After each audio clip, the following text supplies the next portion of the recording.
ওই মামা মোরে আয় তো, ठीक है বিড়ি খামু। আর তুই খাজিদার বোন চম্পার নাম্বার চাইছিলি না, ওটা পাইছি। তুই আয়, আমি তোরা দিতাছি। এই ছেলে, তুমি আমারে লাইনে আসলে অবশ্যই কল দিবা। যদি কল না দাও তাহলে আমি তোমার বাসায় যাবো। আর তুমি আমারে এই নাম্বার কোথায় পাইছো আমারে জানাইবা। তুমি বিড়ি খাইতে দাও নালে জাহান্নামে যাও। তুমি সামাদুলকে কেন এই কথা বলে দাও? তোমার এত বড় স্পর্ধা কার?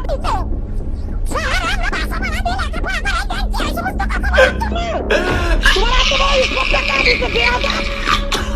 তুমি কোনারে খাদিজার কথা দিছো?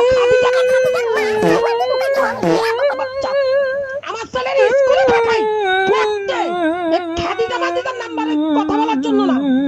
আমি আসতেছি স্কুলে। জানোয়ারের বাচ্চারা যা শুরু করছে, বেয়াদবের বাচ্চারা আমার বুলক যদি কোনো ক্ষতি হয়, কোনো